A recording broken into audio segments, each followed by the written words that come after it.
someone who you all know very well, and especially, if you're an R&B fan, this man has won awards. He's a master producer. He's a songwriter. He's written for so many. And I'm just so happy that he was able to join me today. Please welcome Mr. Donell Jones to the show. Hey, what's up? What's up? How you doing? I'm doing pretty good. Good. I'm glad that you could join me today. I appreciate that you having me, definitely. Yeah. So, I guess we haven't seen you in a while. We haven't heard from you in a while. So I wanted to just go ahead and dig in and ask you, first of all, how are you dealing with the state of the world, with the pandemic, the politics, like with everything that's going on? How are you dealing with it? Okay, let's deal with the pandemic first. As far as that's concerned, I'm pretty much a loner, and I stay in the studio, so it hasn't really changed my life as far as that's concerned, because I'm always in the studio anyway. So me being around other people, I mean, I very seldom to get out and go to parties, and so that part it hasn't changed my life. It has changed a lot of people around me, like my parents and a lot of older people who are very scared, to get out and do things. I still get out. I still, I just don't go to clubs. Right, among your circle, the people that you feel comfortable with. 5 miles a day, so I get out and I'm around other people. But the fear, I don't have any fear. You know what I'm saying? Because I feel like, God brought me in this world, and whatever He decides to take me out, or whatever day that is, or whatever time that is, I'm gonna let Him decide. Amen. You know what I'm saying? Yeah. So I won't let the pandemic scare me in that way. As far as politics, I got to keep it 100.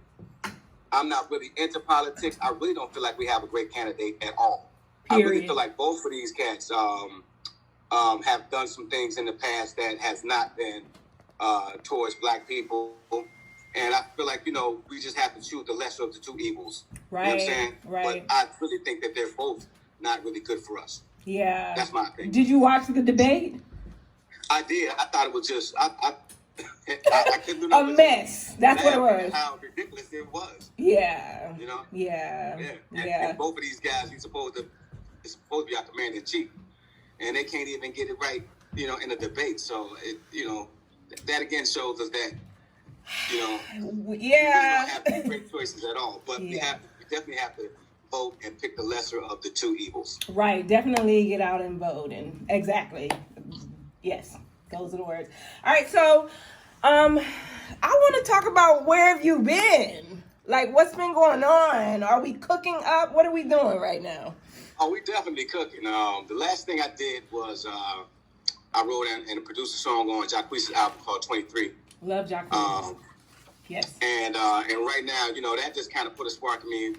It was like, you know what, man, now maybe it's time for you to get back and do your own thing. So I'm definitely in the studio, cooking up, and I'm having fun doing it. Yeah. And in this time, like you said, what else? You got to be in the studio or secluding yourself from the outside world because it's so much going on. All right. So originally from Chicago, south side of Chicago. Yeah. Yes. Let's go back. Let's take it back to your Chicago days and growing up. How was it like for you growing up? Oh, Chicago was it's an amazing city. But also, you got your grimy parts. That's in everywhere you go in every place in the world. As a youngster, my mother bought me a keyboard when I was like 12 years old, and I think 11, and I started playing. I taught myself how to play. When I got to high school, peer pressure started, kind of got in a little gang violence, and just wanted to fit in, and that kind of, my life kind of took a turn a little bit, and then eventually I went back to, I fell in love with music. I think I went to jail when I was about maybe 16 for armed robbery that I didn't commit, and that kind of like turned my life around. It was like, you know what, it's time for you to do what you love to do, which is music. And I joined the group when I was about maybe 15 or 16. And we started doing shows around Chicago. And that was my introduction back into into music, the thing that I really love to do. Okay. All right. So At what point did you know that, okay, I'm really about this music life? Like, at what point did it change for you? You were with your group. Was that group signed, or when did it get really serious for you? Okay. Eventually, we did get signed.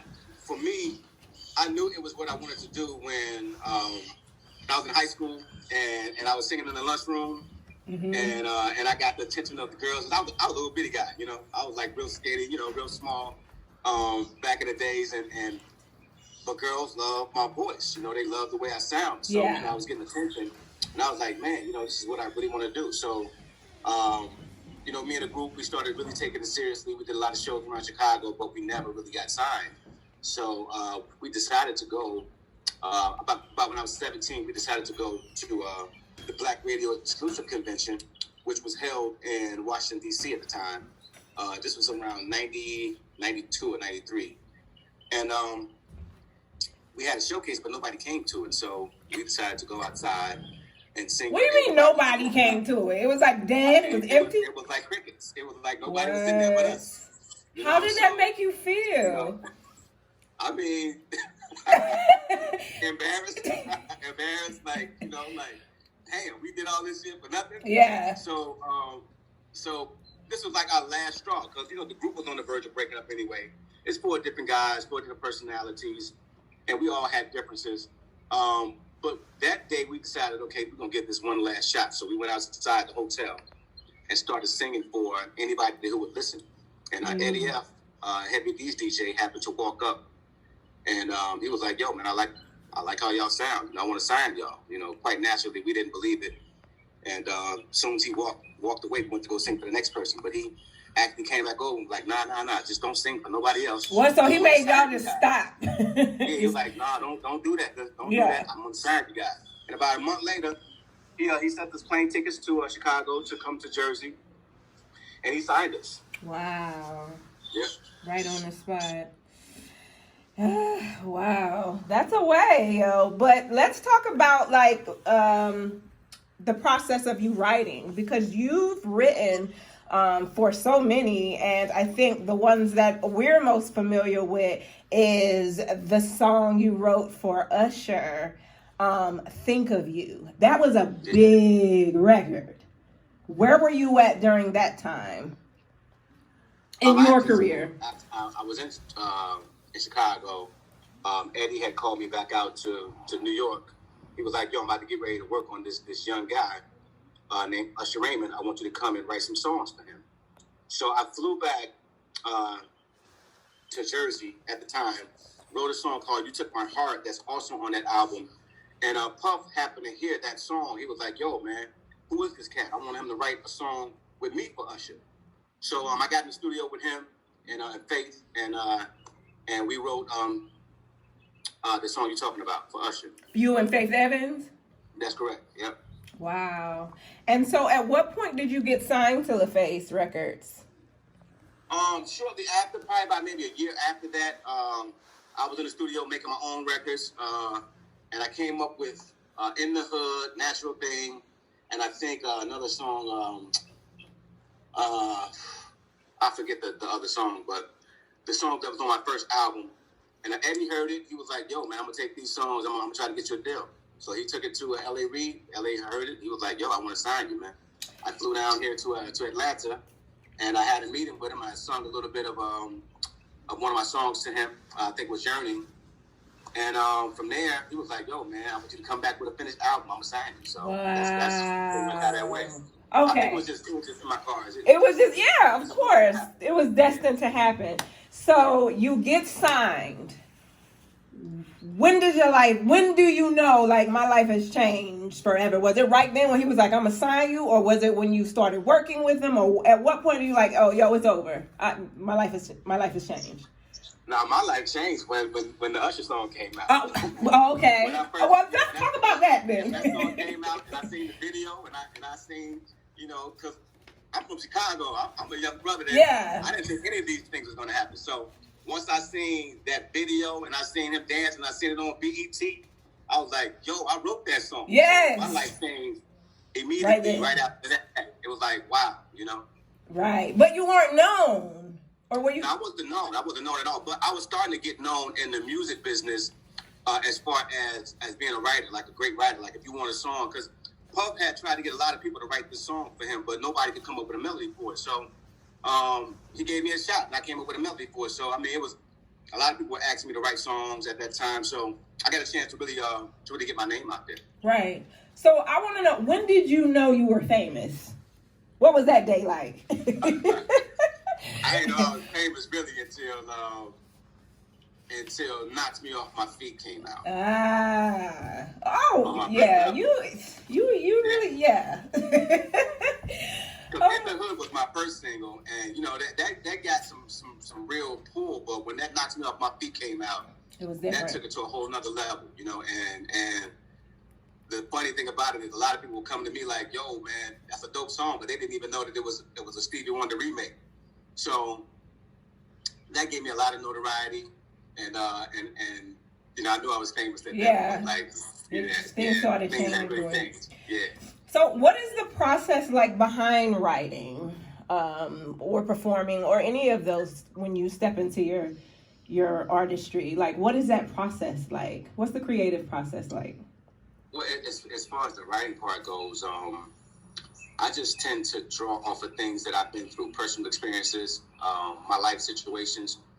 I think if anybody listened to any one of my albums from the first album all the way up until the last one that I created, you'll be able to tell in every stage of my life what I was going through, because every album is based on what I'm going through in my life at that particular time. Right. So that's what I write about. I write about my life situation. Real life. I'm talking to a friend, and they may tell me something that's going on, and it may spark a song. So I listen very well, and I also put my emotions on my sleeves when it comes to singing the songs, because I feel like if you write your own songs, then the emotions can come behind it because you actually went through it and you can feel what you're saying. You're feeling it at the same time. Yeah, that makes sense.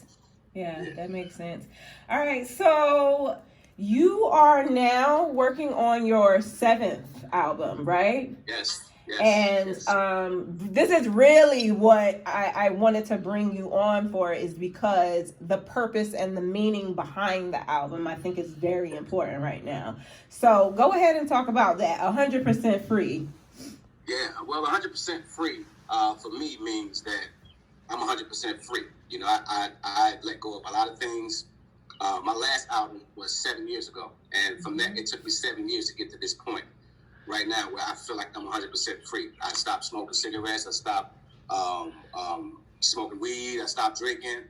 I stopped everything that I felt like was hindering me from being a better person, and that was coming in and the body of the temple. And I feel like whatever was destroying this house that I live in, I wanted to let it go. I wanted to free my mind from negativity. I also wanted to stop the self-sabotage, because many times in life we sabotage our own selves and we get in the way of our own selves. So I wanted to stop that as well. So I named this album 100% Free because not only is it going to be 100% free for the fans, but that's what I want for the world. You know what I'm saying? I think we're all living in a time where we as artists, we take so much from the fans, but we never give back. And I feel like this world takes from people so much that nobody ever takes the chance to give back. And that's why I want to name it 100% Free, because I feel like we all need to strive to be free from a lot of things that we have an addiction towards. Yeah. Yes. And you're saying you're giving away the music. It's going to be, the album is 100% free. That's correct. Yeah. Wow. Yep. Wow. That's amazing. So how have you managed to stay in the game, or how have you been encouraged to stay in the game and stay relevant? Besides, of course, the passion of, being an artist, but yeah. You know what? Because I really, really love making music. Even if I didn't get $1 for it, man, I got so much music in my basement that probably would never get heard. Really? Because I really enjoy making music. I love the process. Because I never know what I'm about to do. Yeah. I sit down and just things just happen. So I know it's not coming from me. I feel like I'm just an antenna, and I'm picking up the signal. And that's how I approach my music, and that's what I've done from the beginning. So I think that's what's got me to stay around, because I really love it. I really do. Yeah. All right, we're going to go to a commercial break. When we come back, we'll have more conversation with Donell. And if you want, you can call in and talk to him. Our number here is 818-860-9223. You are tuned in to Marvelous Minds with LaCora Monet on ATL Talks Radio. We'll be right back. House singing. They got the whole, even the young kids. You know what I'm saying? It made us feel good. Yeah. You know, we don't need to dance no more like we used to. Yeah. Everybody want to be hard, and everybody want to be a gangster. And, you know, all this is just a front. You know I need you to hurry up and drop that album. I need you to hurry up and drop that album. Bring the real R&B back. Yeah, I think that's what we're missing, man. I think that, you know, it's a lot of ways we can say a lot of things, but in a better way. Yeah, because art imitates life, right? Yes, it does. Yeah, it does. So it has to. We need to be talking about what's really going on and not trying to sugarcoat it. Yeah, and I think, you know, I think it's important for the youngsters, like little kids that's growing up, because they hearing too much of this nonsense right now, and they're gonna grow up believing that this stuff is true, and most of it is a fake. Most of it is all phony. smoke and mirrors. It ain't real. You know, we living in a world where a lot of things are not real. You know, a lot of people on social media, you know, none of that's real. It's just all smoke and mirrors. Yeah, and we need to get back to living real. Absolutely, being real. And showing, you know, that it's okay to be vulnerable. It's okay to be scared. It's okay to be loved. It's okay to smile. It's okay to, you know. It's okay to feel. Yes, it's okay. You know, it's okay to cry. You know what I'm saying? Yes. You know. Yeah, like I almost cried this morning when I thought I wasn't gonna have you. I was like, no, God, please. No, I'm cool. So I do want to back up because you also wrote a song and featuring TLC's Left Eye, and I love Left Eye so much. I remember growing up for Halloween, I dressed like her, and I had the shades or the glasses with the condom taped over it. Yeah. Oh my God. How was it like working with her? Well, first, I didn't write that particular song. You know what's up? That was written by Anthony Hamilton. Okay. A guy by the name of Bilal, and another guy by the name of Clip Black. They wrote that song, and they did an amazing job. They did. And I have to give them credit because I didn't write that particular song. Okay. But working with Left Eye, man, I mean, it was incredible. I mean, I'm not going to even sit here and lie, man. If she hadn't jumped on that record, I don't know if I'd be sitting here talking to you today, because it made a lot of people think like, wow, well, if she's messing with him, who is this cat? Who is he? You know what I'm saying? Let me go listen to his music and find out why she messing with him. So she opened me up to a whole new fan base, and I always appreciated her for doing that, because she didn't have to, you know. And, you know, God bless her, man, and rest in peace, Left Eye. Yes, rest in peace. Love her so much. Oh, wow. So after having your first album be a platinum selling album, what are the expectations like when going in to record your albums? Did you know that one was going to be platinum selling? Well, my first album was called My Heart, and that one didn't go platinum. That one sold about maybe 300,000 copies. My second album, which was Where I Wanna Be, that one went platinum. Okay. And the reason why we went so hard on the second album was because, you know, again, I was on the Face Records, and a lot of people think that, you know, being on the Face Records was like the best label and all of this thing like that. For me, it was a little different because, you know, they had already had TLC, Usher, they had Tony Braxton, Outkast, Goody Mob, and all of these artists were here in Atlanta. I was in Jersey. So my first album didn't really sell that good, and I felt like they could have promoted it a little bit better. So on the second album, I said, you know what, I'm gonna go in and I'm gonna try to make every damn song sound like it could possibly be a single, so they can't fuck it up. Right. No matter what they put out, I'm gonna be okay with it because I'm gonna make every damn song sound hot. Yeah. And that was my goal. My goal was, look, let's go in here, let's try to make every song sound like it's the shit. So no matter what they put out, we're gonna be good. And it come to find out that that doesn't matter because they put out Shorty Got Her Eyes on Me first, and we almost lost that record because they really didn't promote it as well as they should. And the next record after that was You Know What's Up, and that one blew up. So yeah. How is that though? Like, I guess so. Now you are totally independent, right? In control of my own destiny. Yes, let's talk about that. Free. And another reason why I say I'm free is because I paid everybody back what they claimed I owed them. Wow. You know. Oh no, so man, nothing but love. And I am completely free, so I'm able to do a free album because it's all coming from me, you know, and I can appreciate that, and I'm just in love with the fact that I can do that. That's a blessing, yeah. Because I was gonna say, like, how do you control? Well, you can't really, like you're saying, your label is telling you, you know, they want to release this, but you don't think that it's the time or the right song to release. Like, how do you battle with that, going back and forth? I mean, back then, it was tough because, you know, as an artist, you know, our job is to go in and create the music, but you know, as a label, their job is to promote the music and get it out there to the fans. But you know, there's always a tug of war when you're dealing with labels and artists because they feel like, you know, they know what's best and they spending their money. So, you know, exactly. You got to pretty much roll with the punches. You know, there's really nothing you can do about that. Exactly. Do you advise the artists up and coming now to try? And I mean, it's a blessing to be able to do independent and be independent, right? Because it does take, there has to be some type of backing to, you know, get it out there. But what do you tell the artists nowadays who are, because when I talk to artists or, you know, any young cat that's coming in the game, they're always, I'm trying to get signed. You know what I mean? Right. Like, that's their goal. Right. But what is the downside of that, though? I mean, the downside of being signed is the fact that you had to give up so much. Me personally, you know, I wouldn't change anything. I think, you know, everything that's happened in my life has happened for a reason. But if I was coming out today, I definitely wouldn't sign anything. You know, Right.